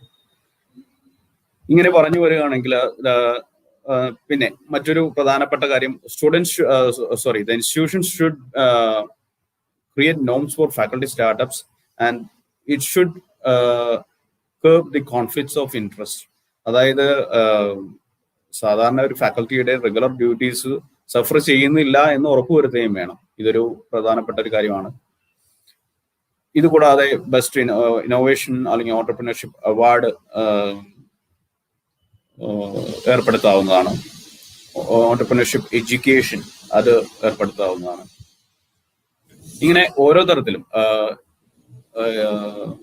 ഈ entrepreneurship development കുട്ടികളിൽ വളർത്താവുന്നതാണ്. സാധാരണഗതിയിൽ ഇപ്പൊ സ്ഥാപനങ്ങളിലൊക്കെ ഉന്നത വിദ്യാഭ്യാസ സ്ഥാപനങ്ങളിലൊക്കെ ഒരു induction programme സംഘടിപ്പിക്കാറുണ്ട്. അതായത് join ചെയ്യുന്ന തന്നെ ഫ്രഷ്ലി ഇൻഡക്റ്റഡ് ആയിട്ടുള്ള സ്റ്റുഡൻസിന് വേണ്ടിയിട്ട് ഒരു ഇൻഡക്ഷൻ പ്രോഗ്രാം ചെയ്യേണ്ട. അതിലും ഈ ഇന്നോവേഷൻ ആൻഡ് ഓണ്ടർപ്രണർഷിപ്പ് കൾച്ചറിനെ പറ്റിയിട്ട് കുട്ടികൾക്കൊരു അവബോധം കൊടുക്കുന്നത് വളരെ നന്നായിരിക്കും. ഇതുകൂടാതെ സ്ഥാപനത്തിന് ഇൻഡസ്ട്രിയുമായിട്ടുള്ള linkages that will help innovation. ഇത് മാത്രം ഉണ്ടായ പോലെ ഇപ്പം നേരത്തെ പറഞ്ഞ പോലെ students should be sensitised in all ways to grow entrepreneurship and innovation culture in them. പ്രത്യേകം നോട്ട് ചെയ്യേണ്ട ഒരു കാര്യം എന്താണെന്ന് വെച്ച് കഴിഞ്ഞാൽ എല്ലാവർക്കും ഓണ്ടർപ്രണർ ആകാൻ സാധിക്കുകയില്ല. ഓണ്ടർപ്രണർ എന്ന് പറയുന്ന ആള് സ്വാഭാവികമായിട്ടും ഒരു ലീഡർ ആയിരിക്കും. ആ ആൾക്ക് സ്വാഭാവികമായിട്ടും ഇന്നോവേഷൻ എന്ന് പറയുന്നത് ഒരു പ്രൊഡക്റ്റ് ആയിട്ടോ ഒരു സർവീസോ ആയിട്ടോ മാറ്റാൻ കഴിവുള്ള ഒരാളായിരിക്കും. അപ്പോൾ എല്ലാവർക്കും ഈ നേതൃഗുണം ഉണ്ടാവണമെന്ന് നിർബന്ധമില്ല. അപ്പൊ അതുകൊണ്ട് ഇപ്പോൾ ഓരോരുത്തരും ഓണ്ടർപ്രണർ ആകുന്നതിന് പകരം A group of students can startups or entrepreneurship and join the leader, അല്ലെങ്കിൽ ഓട്ടോമാറ്റിക് ആയിട്ട് ഒരു ലീഡർ അതിൽ നിന്ന് എമേർജ് ചെയ്തു വരും. അപ്പോൾ അത് സ്വാഭാവികമായിട്ടും ഈ ഒരു കൾച്ചറിനെ അല്ലെങ്കിൽ ഈ ഒരു ഇനിഷ്യേറ്റീവ്സിനെ വളരെയധികം സഹായിക്കും. മറ്റൊരു കാര്യം ശ്രദ്ധിക്കാനുള്ളത്, ഏറ്റവും നമ്മളുടെ സ്ഥാപനത്തിൽ കൊടുക്കുന്ന സ്റ്റുഡന്റ് പ്രോജക്ട്സും ഇങ്ങനത്തെ കാര്യങ്ങളൊക്കെ കൂടുതലും റിയൽ ലൈഫ് ചലഞ്ചസിനെ ബേസ് ചെയ്തിട്ടുള്ളതാണെങ്കിൽ ഇന്നോവേഷൻ വളരാനായിട്ട് അത് വളരെയധികം സഹായിക്കും. ഏറ്റവും പ്രധാനപ്പെട്ട ഒരു കാര്യം എന്ന് പറയുന്നത്, ഇപ്പോൾ നമ്മൾ ഒരുപാട് പരിപാടികൾ ചെയ്യുന്നുണ്ട്. So event should not become an end goal. ഇവന്റുകൾ അല്ല എൻഡ് ഗോൾ ആയിരിക്കുന്നത്. Actually it should be the financial success that we will discuss later. ഇത് കൂടാതെ സക്സസ്ഫുൾ ആയിട്ടുള്ള വെഞ്ചേഴ്സ് സ്ഥാപനത്തിൽ ഉണ്ടാക്കാനായിട്ട് നമുക്ക് പറ്റണം. ഈ സ്ഥാപനങ്ങൾ പുറത്തുനിന്നുള്ള അറിവും എക്സ്പീരിയൻസും വെച്ചിട്ട് വേണം വളർന്നു വരാനായിട്ട്. ഇനി ഈ ഒരു ഓണ്ടർപ്രണർഷിപ്പ് അല്ലെങ്കിൽ ഇന്നോവേഷൻ സ്റ്റാർട്ടപ്പ് ഈ വക സാധനങ്ങൾ സ്ഥാപനത്തിൽ വളർന്നു വരണമെങ്കിൽ ഒരു single point of contact, spoke എന്ന് പറയുന്ന ഒരു മെക്കാനിസം അത് വേണം. അത് so that every one can be touch in with that person and all can contact that person for accessing information regarding such initiatives. നമ്മുടെ സ്ഥാപനത്തിൽ നടത്തുന്ന എല്ലാ ഓണ്ടർപ്രണർഷിപ്പ് അല്ലെങ്കിൽ ഇന്നോവേഷൻ സംബന്ധമായ എല്ലാ കാര്യങ്ങളെ സംബന്ധിച്ചിട്ടും സ്ഥാപനത്തിൽ തന്നെ ഒരു നോളജ് മാനേജ്മെന്റ് ഉണ്ടാകണം. അതായത് നമ്മൾ അവിടെ ചെയ്യുന്നത് എന്താണ്, ചെയ്തുകൊണ്ടിരിക്കുന്നത് എന്താണ് എന്നുള്ളതിന് കൃത്യമായ ഒരു ഡോക്യുമെന്റേഷനും വളരെ അത്യാവശ്യമുള്ള ഒരു കാര്യമാണ്. ഇത് കൂടാതെ ഞാൻ നേരത്തെ പറഞ്ഞ പോലെ ഒരു ഇമ്പാക്ട് അസസ്മെന്റ്, നമ്മൾ എന്തൊക്കെ ചെയ്തു കഴിഞ്ഞാലും അതിനെ നമ്മൾ അസസ് ചെയ്തുകൊണ്ടിരിക്കണം. എന്നാലാണ് അത് വിജയമാണോ പരാജയമാണോ എന്ന് നമുക്ക് പറയാൻ സാധിക്കുകയുള്ളൂ. So there should be impact assessment of institutes entrepreneurship activities and at last the commercial success is only measure in the long. ഇതൊരു പ്രധാനപ്പെട്ട കാര്യമാണ്. അല്ലെങ്കിൽ നമ്മൾ എന്ത് ചെയ്തുകൊണ്ടിരുന്നാലും നമ്മൾ അങ്ങോട്ട് പണം പമ്പ് ചെയ്തുകൊണ്ടിരുന്നാൽ ഒരു കാര്യമില്ല. There should be return on investment. Then only we can say that each initiative or the initiatives are successful. And idana last paragraph of that policy document, that the roadmap suggested through this policy is broad guidelines, and if required these institutions may develop their own comprehensive guidelines and policy on innovation and startups with greater details. അതായത് ഇതൊരു ചെറിയ മാർഗരേഖ മാത്രമാണ്. ഇൻസ്റ്റിറ്റ്യൂഷൻസിന് അവർക്ക് സ്വന്തം നിലയിൽ ഇതിന് ഈ സെയിം ലൈനിൽ തന്നെ ഇന്നോവേഷനെയും സ്റ്റാർട്ടപ്പിനെയും കുറിച്ച് കുറച്ചുകൂടി വിശദമായിട്ട് ഈ ഗൈഡ് ലൈൻസ് ഉണ്ടാക്കാവുന്നതാണ്. സോ ഇന്നോവേഷനെ പറ്റി സംസാരിക്കുമ്പോൾ നമ്മൾ എന്തൊക്കെ ചെയ്യാം, നമ്മൾ സ്റ്റുഡൻസിന് എന്തൊക്കെ ചെയ്യാം എന്നുള്ളതിന് ഒരു 2 ഉദാഹരണം ഞാൻ കാണിക്കാൻ ഉദ്ദേശിക്കുകയാണ്. കഴിഞ്ഞ വർഷം 2 ഇന്നോവേഷൻ സെന്റ് തോമസ് കോളേജിൽ നിന്നുണ്ടായി. ഇത് പുറത്ത് പല ഹാക്കത്തോൺസ് അല്ലെങ്കിൽ പല ഐഡിയ കോൺടെസ്റ്റുകളിലും ഇത് വിജയിച്ച അല്ലെങ്കിൽ അംഗീകരിക്കപ്പെട്ട രണ്ടെണ്ണമാണ്. അതുകൊണ്ടാണ് ഇത് ഇവിടെ കാണിക്കുന്നത്. അതിലൊന്ന് നമ്മൾ സാധാരണ ഉപയോഗിക്കുന്ന ടൂത്ത് ബ്രഷ് എന്ന് പറയുന്നത് പ്ലാസ്റ്റിക് ആണ്. And you know that plastic contaminates earth, or it's highly not bio-friendly. So ഇതിനു വേണ്ടിയിട്ട് എക്കോ ഫ്രണ്ട്ലി ആയിട്ടുള്ള ടൂത്ത് ബ്രഷ് വികസിപ്പിക്കാൻ വേണ്ട ഒരു ഇനീഷ്യേറ്റീവ്, അത് അല്ലെങ്കിൽ ഒരു ഐഡിയ, അത് സെന്റ് തോമസ് കോളേജിൽ ഉണ്ടായി. മറ്റൊന്ന് sweat based glucose sensor from bio friendly carbon quantum dots ആണ്. ഇനി സാധാരണഗതിയിൽ ഈ ഓണ്ടർപ്രണർഷിപ്പ് അല്ലെങ്കിൽ ഇന്നോവേഷൻ, സ്റ്റാർട്ടപ്പ് ഈ വക കാര്യങ്ങളൊക്കെ എഞ്ചിനീയറിംഗ് കോളേജസിലാണ് കൂടുതൽ കണ്ടുവരാറുള്ളത്. പക്ഷേ കേരളത്തിലെ തന്നെ മറ്റ് ആർട്സ് ആൻഡ് സയൻസ് കോളേജുകളിൽ നിന്നുള്ള കുറച്ച് ഐഡിയകളാണ് ഈ കാണിച്ചിരിക്കുന്നത്.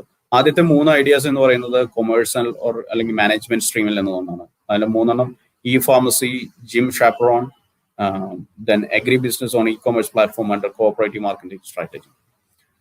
മറ്റ് 4 സയൻസ് സ്ട്രീമിൽ നിന്നാണ്. അതായത് green synthesised nano silver in wound healing, Marigreen, അതൊരു പേര് കൊടുത്തിരിക്കുന്ന synthesis of biopesticide from marigold, and green inhibitor for corrosion and alternative to single use ban plastic. So നമ്മൾ ആദ്യം കണ്ട പടത്തിലേക്ക് വരാം. ഈ പയ്യന്റെ പേര് അല്ലെങ്കിൽ the boy in the picture, he's Tilak Mehta and he's founder of papers and parcels. എന്താണ് ഈ പേപ്പേഴ്സ് ആൻഡ് പാഴ്സലിന്റെ പ്രത്യേകത എന്ന് വെച്ച് കഴിഞ്ഞാൽ, they are same day courier service like ഡബ്ബാവാലാസ്. ഡബ്ബാവാലാസിനെ നമുക്കറിയാമെന്ന് വിചാരിക്കുന്നു. മുംബൈയിൽ പ്രത്യേകിച്ച് പോയിട്ടുള്ളവരെ കണ്ടിട്ടുണ്ടാവും. ഡബ്ബാവാലാസ് അതായത് രാവിലെ വീട്ടിൽ നിന്ന് കൊടുത്തയക്കുന്ന ഫുഡ് അവർക്ക് ഓരോ ആളുകൾക്കും അവരുടെ വീട്ടിൽ നിന്ന് ഒരു 10-11 മണിയായിട്ട് കൊടുത്തയക്കുന്ന ഫുഡ് ഉച്ചയ്ക്ക് കഴിക്കുന്നതിന് മുമ്പായിട്ട് കറക്റ്റായിട്ട് ഓഫീസിൽ എത്തിക്കുന്ന ഒരു ലക്ഷക്കണക്കിന് ആളുകളാണ് ഡബ്ബാവാലകൾ എന്ന് പറയുന്നത്. ഇവരുടെ ഫെയിലിയർ റേറ്റ് എന്ന് പറയുന്നത് വളരെ കുറവാണ്. അതുകൊണ്ട് തന്നെ ഇവർ ഗിന്നസ് ബുക്കിലൊക്കെ ഉള്ള ആൾക്കാരാണ്. അപ്പോൾ ഇവരെ ഉപയോഗിച്ച് അല്ലെങ്കിൽ ഇവരുടെ ആ ഒരു സർവീസ് ഉപയോഗിച്ച് ഈ പയ്യൻ വെറും 8ാം ക്ലാസ്സിൽ പഠിക്കുന്ന തിലക് മേത്ത എന്ന് പറയുന്ന ഈ പയ്യൻ ഒരു same day delivery service, courier service തുടങ്ങി. അതായത് 2:30 മുമ്പ് കൊടുക്കുന്ന ഏത് സർവീസും അന്ന് വിത്തിൻ മുംബൈ എവിടെയാണെങ്കിലും, മുംബൈ എന്ന് പറയുന്നത് നമുക്കറിയാം ഇറ്റ്സ് മെട്രോ. അപ്പൊ 3 കിലോ വരെയുള്ള സാധനങ്ങൾക്ക് 40 മുതൽ 150 രൂപയുടെ ആ ഒരു പാഴ്സലിന്റെ വെയിറ്റ് അനുസരിച്ചിട്ട് എവിടെ വേണമെങ്കിലും എത്തിക്കും. And he employs 200 employees and 300 dabbawala partners. And they are handling 1,200 deliveries daily. പക്ഷേ ഈ കോവിഡ് അവരെ ഭയങ്കരമായിട്ട് ബാധിച്ചിട്ടുണ്ട്. അതുകൊണ്ട് തന്നെ അവരുടെ മറ്റു കാര്യങ്ങൾ കുറച്ച് കഷ്ടത്തിലാണ്. എന്തായാലും മറ്റൊരു ഇതാണ് മസാല ബോക്സ് എന്ന് പറയുന്നത്. മറ്റൊരു ഇന്നോവേഷൻ അല്ലെങ്കിൽ ഒരു സ്റ്റാർട്ടപ്പ് എന്നുള്ള രീതി. മസാല ബോക്സ് എന്ന് പറയുന്നത് 100% ഹോം മെയ്ഡ് ആയിട്ടുള്ള ഒരു സംരംഭമാണ്. ഇത് എന്ന് പറഞ്ഞു കഴിഞ്ഞാൽ ഇപ്പോൾ ഒരു സാധാരണ നമുക്കറിയാം ഫുഡ് ഡെലിവറി ചെയ്യുന്ന സർവീസ്. ഈ ഡെലിവറി ചെയ്യുന്നത് സാധാരണ കൊമേഴ്ഷ്യൽ കിച്ചൺസിൽ നിന്നാണ് സാധാരണ രീതിയിൽ ഈ ഒരു ഫുഡൊക്കെ പോകുന്നത്. അല്ലെങ്കിൽ നമുക്ക് സ്വിഗ്ഗി ഉണ്ട്, സൊമാറ്റോ ഉണ്ട്, അങ്ങനത്തെ സർവീസുകളിൽ സാധാരണഗതിയിൽ ഡെലിവറി ചെയ്യുന്നത് കൊമേഴ്ഷ്യൽ, അതായത് ഹോട്ടൽ, റെസ്റ്റോറൻറ്റ് പോലെയുള്ള കിച്ചണുകളിൽ നിന്നാണ്. അതിനു പകരം ഒരു കൂട്ടം വീട്ടമ്മമാർ ചേർന്ന് ഉണ്ടാക്കുന്ന ഫുഡ് അന്ന് തന്നെ ഡെലിവറി ചെയ്യുന്ന ഒരു മെത്തേഡാണ് മസാല ബോക്സ് എന്ന് പറയുന്നത്. ഇത് ഒരുപാട് മസാല ബോക്സ് എന്ന് പറയുന്നത് ഒരു ഇനീഷ്യേറ്റീവ് ആയിരുന്നു. ഇതിന്റെ ഒരു വിജയത്തെ തുടർന്ന് മറ്റനേകം സെയിം കൈൻഡ് ഓഫ് ഇനീഷ്യേറ്റീവ്സ് പിന്നീടുണ്ടായി. ഇപ്പൊ തൃശ്ശൂർ ഡബ്ബ എന്ന പേരിൽ ഇത് തുടങ്ങിയിരുന്നു. ഇപ്പോ എല്ലാത്തിനെയും കോവിഡ് കുറച്ച് ബാധിച്ചുകൊണ്ട് തന്നെ ഒരു വ്യത്യാസമുണ്ട്. നേരത്തെ കണ്ടത് ഒരു പ്രത്യേക ഇപ്പോ ഇവിടെ കണ്ടത് മസാല ബോക്സ് എന്ന് പറയുന്നത് ആ ഒരു മെത്തേഡ് തന്നെ ഉപയോഗിച്ചിട്ട് തുടങ്ങിയ മറ്റൊരു ഇതാണ് ഒരു പൊതിച്ചോറ് എന്ന് പറയുന്നത്. ഇപ്പൊ ഇന്ന് ഒരു പൊതിച്ചോറ് എന്ന് പറയുന്ന ഈ കമ്പനി ഇപ്പൊ അറിയപ്പെടുന്നത് മീൽറ്റ് എന്നാണ്. ഇവർ ചെയ്യുന്നതെന്ന് വെച്ച് കഴിഞ്ഞാൽ ഇവരതിനകത്ത് കുറച്ച് നൊസ്റ്റാൾജിയോടെ കൊണ്ടുവന്നു. അതുകൂടാതെ ബയോഡിഗ്രേഡബിൾ ആയിട്ടുള്ള പാക്കേജിങ് മെറ്റീരിയൽസ് ആണ് ഇവരുടെ ഈ ഡെലിവറിക്ക് ഇവർ ഉപയോഗിക്കുന്നത്. അപ്പോൾ അതിനകത്തൊരു എൻവയോൺമെന്റ് കൺസർവേഷൻ എന്നുള്ള ഒരു ഇത് കൂടി അവർ ആഡ് ചെയ്തു. ഇതിന്റെ ഒരു സക്സസിനെ തുടർന്ന് ഇല എന്നൊക്കെ പറഞ്ഞിട്ട് വേറെ ഗ്രൂപ്പും ഇതൊക്കെ തുടങ്ങിയിട്ടുണ്ട്. ഇതിൻ്റെയൊക്കെ പ്രത്യേകത എന്ന് വെച്ച് കഴിഞ്ഞാൽ ഇതെല്ലാം ചെയ്യുന്നത് വീട്ടമ്മമാരാണ് എന്നുള്ളതാണ്. അല്ലെങ്കിൽ പ്രത്യേക ജോലി ഇല്ലാത്ത, ഈവൻ വീട്ടമ്മമാർ മാത്രമല്ല, ഈവൻ മെയിൽസ് ആർക്ക്. ഇങ്ങനത്തെ കുറെ സ്റ്റോറീസ് നിങ്ങൾക്ക് അറിയണമെന്ന് താല്പര്യം ഉണ്ടെങ്കിൽ യുവർ സ്റ്റോറി എന്ന് പറയുന്ന ഒരു വെബ്സൈറ്റ് ഉണ്ട്. ഇവിടെ ചെന്നാൽ നിങ്ങൾക്ക് പലതരത്തിലുള്ള സ്റ്റാർട്ടപ്സ്, അത് പല വിഷയത്തിലുള്ള സ്റ്റാർട്ടപ്സിനെ കുറിച്ചിട്ട് നിങ്ങൾക്ക് അറിയാൻ സാധിക്കും. വിവിധ വിഷയങ്ങളിലുള്ള startups, even technical, non technical, social etcetera. ഇനി നിങ്ങൾക്കൊരു സ്റ്റാർട്ടപ്പ് തുടങ്ങണമെന്ന് നിങ്ങൾക്ക് ആഗ്രഹമുണ്ടെങ്കിൽ there are many startup company, startup areas are there. ഇത് നമ്മുടെ തൃശ്ശൂർ ജില്ലയിലെ കൊരട്ടിയിലുള്ള, തൃശ്ശൂർ ജില്ലയുടെ തെക്കേറ്റത്തുള്ള കൊരട്ടിയിലുള്ള ഇൻഫോ പാർക്കിന്റെ അല്ലെങ്കിൽ കിൻഫ്ര പാർക്കിന്റെ ഒരു ബിൽഡിംഗ് ആണ്. സ്റ്റാർട്ടപ്പ് അവൈലബിൾ ആണ് ഇവിടെ. ഇത് കൊച്ചിയിലെ ഇൻഫോ പാർക്കാണ്, കാക്കനാടുള്ള ഇൻഫോ പാർക്കാണ്. ഇവിടെയും സ്റ്റാർട്ടപ്പ് ഫെസിലിറ്റീസ് ഉണ്ട്. ഇത് കൊച്ചിയിൽ തന്നെയുള്ള KSIDCയുടെ കീഴിലുള്ള ബിസിനസ് ഇൻക്യുബേഷൻ സെന്റർ ആണ്, ഓൺലി ഫോർ സ്റ്റാർട്ടപ്സ്. ഇത് ടെക്നോ പാർക്കിലുള്ള, തിരുവനന്തപുരത്ത് ടെക്നോ പാർക്കിലുള്ള നിള എന്നുള്ള ബിൽഡിംഗ് ആണ്. നിള എന്നുള്ള ബിൽഡിങ്ങിൽ TBIC, അതായത് ടെക്നോളജി ബിസിനസ് ഇൻക്യുബേഷൻ സെന്റർ എന്ന പേരിൽ സ്റ്റാർട്ടപ്പുകൾ എൻകറേജ് ചെയ്യുന്ന ഒരു സ്ഥാപനം വർക്ക് ചെയ്യുന്നുണ്ട്. അതിന്റെ 4th ഫ്ലോറിൽ. ഇത് ഞാൻ അവിടെ വർക്ക് ചെയ്യുമ്പോൾ എടുത്തൊരു 2 ഫോട്ടോസാണ്. ഇപ്പൊ നിങ്ങൾ ചിത്രത്തിൽ കാണുന്നതാണ് ലോകത്തിലെ ഏറ്റവും വലിയ സ്റ്റാർട്ടപ്പ് ഇനീഷ്യേറ്റീവ് എന്ന് പറയുന്നത്. സ്റ്റേഷൻ F എന്നാണ് ഇതിന്റെ പേര്. ഇത് പാരീസിലാണുള്ളത്. സ്റ്റേഷൻ F എന്നതിന് വരാൻ കാരണം വെച്ച് കഴിഞ്ഞാൽ ഇതൊരു, നിങ്ങൾ നോക്കിയറിയാം, ഇതിന്റെ ഇന്നർ സൈഡാണ്, ഇന്റീരിയർ ആണ് ഈ കാണുന്നത്. ആൻഡ് ഇതിന്റെ പഴയ ചിത്രമാണ് നിങ്ങൾ കാണുന്നത്. ഇതിനകത്ത് നോക്കിയറിയാം, ഇത് ഒരു പഴയ റെയിൽവേ സ്റ്റേഷൻ ആയിരുന്നു. അത് ഒരു സേവിയർ എന്ന് പറയുന്ന ഒരു കോടീശ്വരൻ അത് ട്രാൻസ്ഫോം ചെയ്ത് ഇപ്പോൾ ഈ കാണുന്ന നിലയിലേക്ക് മാറ്റിയെടുത്തു. ഇതിന്റെ കഫ്റ്റേരിയ അല്ലെങ്കിൽ പബ്ലിക് ഏരിയ ആണ് ഈ കാണുന്നത്. അവിടെ നിങ്ങൾക്ക് കാണാം ഈ ട്രെയിൻസ് ക്യാബിനായിട്ട് ഉപയോഗിച്ച് ബിസിനസ് ഇൻക്യുബേഷൻ സെന്റേഴ്സ് തുടങ്ങിയിട്ടുണ്ട്. ഇത് അതിന്റെ ഒരു ഭാഗം മാത്രമാണ്. ഇത് അതിന്റെ പബ്ലിക് ഏരിയ ആണ്. You can see many cubicles there. And even Microsoft, Facebook, അങ്ങനത്തെ വലിയ വലിയ കമ്പനീസ് വരെ ഇവിടുത്തെ സ്റ്റാർട്ടപ്സിനെ എൻകറേജ് ചെയ്യുന്നുണ്ട്. പല രീതിയിലുള്ള കമ്പനീസ് ഇവിടെ വർക്ക് ചെയ്യുന്നുണ്ട്. ഇതും അതിന്റെ ഒരു ഇന്റീരിയർ പാർട്ടാണ്, കോമൺ ഏരിയ. പല ഫോട്ടോസാണ്. പറഞ്ഞു വരുമ്പോൾ ഈ പാരീസ് എന്ന് പറയുന്ന, പാരീസിൽ ഈ പുറകിൽ കാണുന്നത് നാഷണൽ ലൈബ്രറി ഓഫ് ഫ്രാൻസ് ആണ്. So obviously I M A librarian, so I was interested in that also, and this is the National Library of France. It's known as Bibliothèque de France. ഇത് എന്ന് പറയുന്നത് കഴിഞ്ഞ 2 വർഷത്തിന് മുമ്പ് കേരളത്തിൽ ഉദ്ഘാടനം ചെയ്ത ഇന്റഗ്രേറ്റഡ് സ്റ്റാർട്ടപ്പ് കോംപ്ലക്സ്, കൊച്ചിയിലുള്ള കേരള സ്റ്റാർട്ടപ്പ് മിഷന്റെ കീഴിലുള്ള ഇന്റഗ്രേറ്റഡ് സ്റ്റാർട്ടപ്പ് കോംപ്ലക്സ് ആണ് ഈ കാണുന്നത്. ഇതിൽ സൗത്ത് ഏഷ്യയിലെ തന്നെ ഏറ്റവും വലിയ സ്റ്റാർട്ടപ്പ് ഏരിയ ആണ്. ഇവിടെ ഒരു പ്രത്യേകതയുള്ളതെന്ന് വെച്ച് കഴിഞ്ഞാൽ, ഞാൻ ഇതിന്റെ ഒരു സ്ക്രീൻ നിങ്ങൾക്ക്, ഇതിന്റെ ഒരു ചെറിയൊരു വീഡിയോ വിഷൻ നിങ്ങൾക്ക് കാണിക്കാൻ ശ്രമിക്കാം.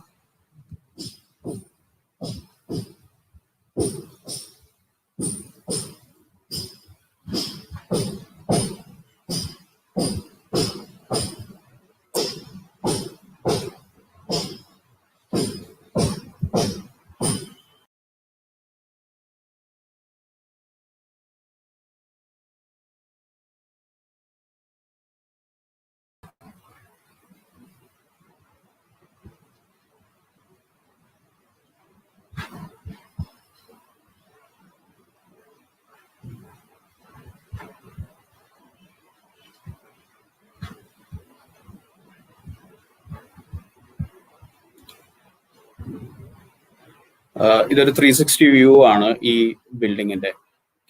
ഇന്റഗ്രേറ്റഡ് സ്റ്റാർട്ടപ്പ് കോംപ്ലക്സ് എന്ന കാക്കനാടുള്ള ബിൽഡിങ്ങിന്റെ ഒരു ഇന്റീരിയർ വ്യൂ ആണ് നിങ്ങൾ ഇപ്പോൾ ഈ കാണുന്നത്. And you can match it with any international building in the world. അത്രയും ഫെസിലിറ്റീസ് അവൈലബിൾ ആണ്. ഇനി ഇതിന്റെ വർക്ക് സ്പേസ്, വർക്ക് ലെവൽ ഒക്കെ കാണിക്കുകയാണെങ്കിൽ,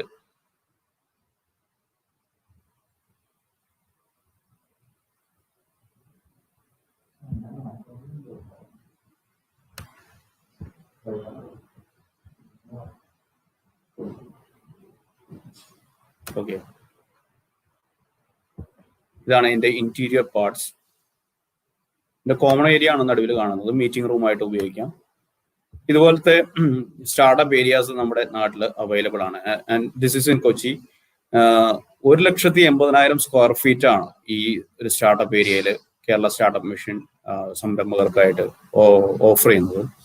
ആൻഡ് ഇവിടെയുള്ള ഒരു ചെയർ, ഒരു നിങ്ങൾക്ക് ക്ലോസ്ഡ് ഓഫീസോ അല്ലെങ്കിൽ ഓപ്പൺ ഓഫീസോ, ഇങ്ങനെ 2 രീതിയിലുള്ള ഓപ്ഷൻസ് തിരഞ്ഞെടുക്കാനുള്ള ഓപ്ഷൻ ഉണ്ട്. നിങ്ങൾക്ക് ഓപ്പൺ ആണെങ്കിൽ ഈ ഒരു ചെയറും ഇതിനോട് അനുബന്ധിച്ചുള്ള എല്ലാ ഫെസിലിറ്റീസും, അതായത് പുറത്തുള്ള ഫെസിലിറ്റീസ്, ഇന്റർനെറ്റ് കണക്ഷൻ, മറ്റു വൈദ്യുതി എല്ലാം ഉൾപ്പെടെ ഈ ഒരു ചെയറിന് വെറും 2,500 രൂപ മാത്രം മാസ വാടക കൊടുത്താൽ മതി. ആൻഡ് അതായത് per chair. If you want A closed office you have to give 3,500 rupees per chair. അപ്പോൾ ഇതൊരു വളരെ പ്രോമിസിംഗ് ആയിട്ടുള്ള ഒരു ഇനീഷ്യേറ്റീവ് ആണ് ഗവൺമെന്റിന്റെ ഭാഗത്തു നിന്ന്. സ്റ്റാർട്ടപ്പുകളെ വളർത്താനായിട്ട് പരമാവധി സഹായിക്കുന്ന ഒരു സമീപനമാണ് സർക്കാർ തൽക്കാലങ്ങളിൽ. ഇത് അതിന്റെ ആംഫി തിയേറ്റർ ആണ്. ഇവിടെ നിങ്ങൾക്ക് കോൺഫറൻസുകൾ നടത്താം, സെമിനാറുകൾ നടത്താം. നിങ്ങൾക്ക് നോക്കിയറിയാം, ഏത് ഇന്റർനാഷണൽ ആയിട്ടുള്ള വെന്യൂ ആയിട്ട് മാച്ച് ചെയ്യുന്ന രീതിയിലുള്ള സൗകര്യങ്ങൾ നിങ്ങൾക്ക് ഇവിടെ ലഭ്യമാണ്. ഇത് കൂടാതെ ഇവിടെ ഫാബ് ലാബ് അവൈലബിൾ ആണ്, അതായത് fabrication labs. And you can have 3D printers here. ഇങ്ങനെയല്ല, ഇത് കുറച്ച് നാൾ മുമ്പത്തെ ഈ ഒരു ഇമേജ് ആണ്. ഇപ്പൊ കുറച്ചുകൂടി നവീകരിച്ചിട്ടുണ്ട്. ഇതിൻ്റെയൊക്കെ ഒരു റിയൽ വ്യൂ നിങ്ങൾക്ക് വേണമെങ്കിൽ അവിടെ സന്ദർശിച്ചാലും കിട്ടുന്നതാണ്. സോ ഇതാണ് കേരള സ്റ്റാർട്ടപ്പ് മിഷന്റെ കീഴിലുള്ള ഇന്റഗ്രേറ്റഡ് സ്റ്റാർട്ടപ്പ് കോംപ്ലക്സ് എന്ന് പറയുന്നത്. So coming back to the presentation.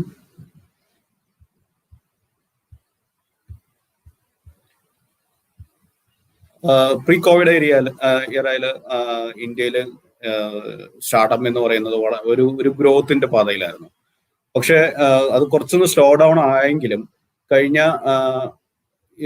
നമുക്കറിയാം, കോവിഡ് എന്ന് പറയുന്നത് അല്ലെങ്കിൽ ലോക്ക്ഡൗൺ എന്ന് പറയുന്ന കാര്യങ്ങളൊക്കെ ഒരുപാട് പുതിയ ടെക്നോളജീസ് അല്ലെങ്കിൽ പുതിയ ഐഡിയാസിനൊക്കെ ഒരുപാട് ലീഡ് ചെയ്ത ഒരു കാര്യമാണ്. So obviously there are still hope for all those innovators. ഇന്ത്യയിലെ ഒരു സ്റ്റാർട്ടപ്പിന്റെ ഒരു കാര്യം പറയുകയാണെങ്കിൽ, വേൾഡ് സ്റ്റാർട്ടപ്പ് മാപ്പിൽ ഇന്ത്യ എവിടെ നിൽക്കുന്നതെന്ന് വെച്ച് കഴിഞ്ഞാൽ, India is the 3rd largest startup hub in the world, with more than 2,900 startups recognized with the Department for Promotion of Industry and International Trade as of February 29, 2020. ഏകദേശം ഒരു വർഷം മുമ്പത്തെ കണക്കാണ് ഇത്. ആൻഡ് ഇന്ത്യ എന്ന് പറയുന്നത് 21 യൂണിക്കോൺസ് ഉള്ള ഒരു രാജ്യമാണ്. യൂണിക്കോൺ എന്ന് പറയുന്നത് ഒരു സ്റ്റാർട്ടപ്പ് കമ്പനി അതിന്റെ വാല്യൂ $1 ബില്യൺ മുകളിൽ പോയി കഴിഞ്ഞാൽ ഒരു സ്റ്റാർട്ടപ്പിനെ നമ്മൾ യൂണിക്കോൺ എന്ന് വിളിക്കും. അങ്ങനത്തെ 21 യൂണിക്കോൺ ഇന്ത്യയിലുണ്ട്. And they are valued at $73.2 billion. And ഇത് കൂടാതെ കഴിഞ്ഞ ഒരു വർഷം മാത്രം ഇന്ത്യയിൽ $9.3 ബില്യൺ ആണ് ഇൻവെസ്റ്റേഴ്സ് സ്റ്റാർട്ടപ്പിന് വേണ്ടിയിട്ട് ഇന്ത്യയിൽ ചെലവഴിച്ചത്. ഈ കഴിഞ്ഞ ഡിസംബറിൽ 2020 ഡിസംബറിൽ മാത്രം 1.5 ബില്യൺ ആണ് സൊമാറ്റോ, ഡെലിവറി, മൊബി എന്നുള്ള തുടങ്ങിയ കമ്പനികളിലൊക്കെ ആയിട്ട് ഇൻവെസ്റ്റേഴ്സ് ഇൻവെസ്റ്റ് ചെയ്തിരിക്കും. സോ സ്റ്റീവ് ജോബ്സ് പറഞ്ഞൊരു ഇതോടുകൂടി നമ്മൾ ഇത് അവസാനിപ്പിക്കുകയാണ്. I am convinced that about half of what separates the successful entrepreneurs from the non successful ones is pure perseverance. അതായത് നമുക്ക് ചിലപ്പോൾ തുടക്കത്തിൽ സക്സസ് ഉണ്ടായി എന്ന് വരില്ല. എന്റെ പ്രസന്റേഷൻ്റെ ഒരു ചെറിയൊരു ഭാഗം ഉണ്ടായിരുന്നു, അത് ഞാൻ വിട്ട് കളഞ്ഞതാണ്. അതായത് എല്ലാ സ്റ്റാർട്ടപ്പും ചിലപ്പോൾ വിജയത്തിലേക്ക് എത്തണമെന്ന് യാതൊരു നിർബന്ധവും. അതുപോലെ തന്നെ എല്ലാ സ്റ്റാർട്ടപ്പും എത്തിക്കഴിഞ്ഞാൽ ചിലപ്പോൾ നമുക്ക് അത് കണ്ടിന്യൂ ചെയ്യാൻ പറ്റണമെന്നില്ല. അപ്പൊ നമുക്കറിയാം, വാട്സപ്പ് എന്ന് പറയുന്ന കമ്പനി സ്റ്റാർട്ടപ്പ് ആയിട്ടാണ് തുടങ്ങിയത്. ലേറ്റർ അത് വലുതായി വളർന്നു. അതിനുശേഷം എന്താണ് സംഭവിച്ചു കഴിഞ്ഞാൽ, it was acquired by Facebook. So ഒരു പരിധി വിട്ട് കഴിഞ്ഞാൽ ചിലപ്പോൾ അത് നമുക്ക് മാനേജ് ചെയ്യാൻ പറ്റാതാവും, അല്ലെങ്കിൽ നമുക്കത് നല്ലൊരു പ്രോഫിറ്റിന് വിൽക്കാൻ പറ്റും. ഇങ്ങനെയുള്ള കാര്യങ്ങളൊക്കെ ഉണ്ട്. അതൊക്കെ നമ്മൾ എന്തായാലും തുടങ്ങിയിട്ട് വേണ്ട ഇവിടേക്ക് എത്താനായിട്ട്. അപ്പൊ നമുക്ക് എത്താം. ഇത് കൂടാതെ കുറച്ചൊരു വെബ്സൈറ്റ്സ്, സ്റ്റാർട്ടപ്പ് അല്ലെങ്കിൽ ഇന്നോവേഷൻ ഇതിനെ പറ്റിയിട്ടുള്ള കുറച്ച് വെബ്സൈറ്റ്സും കൂടി നിങ്ങൾക്ക് പരിചയപ്പെടാം. സ്റ്റാർട്ടപ്പ് ഇന്ത്യ എന്ന് പറയുന്ന വെബ്സൈറ്റ് ഗവൺമെന്റ് ഓഫ് ഇന്ത്യയുടെ വെബ്സൈറ്റ് ആണ് ഇത്. നിങ്ങൾക്ക് സ്റ്റാർട്ടപ്പിൽ താല്പര്യമുള്ളവർ ഈ വെബ്സൈറ്റ് സന്ദർശിക്കുക. ഇത് കൂടാതെ ഇന്നോവേഷൻ സെല്ലിന്റെ MOE, മിനിസ്ട്രി ഓഫ് എഡ്യൂക്കേഷന്റെ കീഴിലുള്ള ഇന്നോവേഷൻ സെല്ലിന് കീഴിലുള്ള വെബ്സൈറ്റ് ആണ് ഈ കാണുന്നത്, MIC എന്ന് പറയുന്നത്. ഇത് കേരള സ്റ്റാർട്ടപ്പ് മിഷന്റെ സൈറ്റാണ്, KSU എന്ന് പറയുന്ന കേരള സ്റ്റാർട്ടപ്പ് മിഷന്റെ വെബ്സൈറ്റ് ആണ്. ഇവിടെയും നിങ്ങൾക്ക് ഒരുപാട് സ്കീംസ് കാണാൻ സാധിക്കും. You can see it on the screen. ഇത് സ്റ്റാർട്ടപ്പ് മിഷന്റെ കീഴിൽ innovation and entrepreneurship development centre എന്ന് പറയുന്ന ഒരു സെന്റർ ഉണ്ട്. And they have started a summit that was inaugurated today. ഇന്ന് തുടങ്ങി, അടുത്ത 2 ദിവസം കൂടി അതുണ്ട്. ആൻഡ് അത് നടക്കുന്ന എറണാകുളം ജില്ലയിലെ കാലടിയിലുള്ള Adi Shankara college of engineering and technology ആണ്. അവിടെ വെച്ചിട്ടാണ് ഇത് നടക്കുന്നത്. And there is another site called initiative called Young Innovators Program, and this is working under the Ministry of under the Kerala government. And നമ്മളൊക്കെ പറഞ്ഞു കേട്ടിട്ടുണ്ട്, അല്ലെങ്കിൽ എഴുതി കാണാറുണ്ട് പല പ്രോഡക്റ്റിലും മേഡ് ഇൻ ഇന്ത്യ. സോ നമ്മൾ മറ്റുള്ളവർ ഇന്നോവേറ്റ് ചെയ്തോ ഡെവലപ്പ് ചെയ്ത സാധനം ഇന്ത്യയിൽ ഉണ്ടാക്കി ഉപയോഗിക്കുന്നതിന് പകരം let's move on to innovated, developed and made in India, and start now and keep innovating. And you are listening to Sanchito's Library in St. Thomas College. Thank you.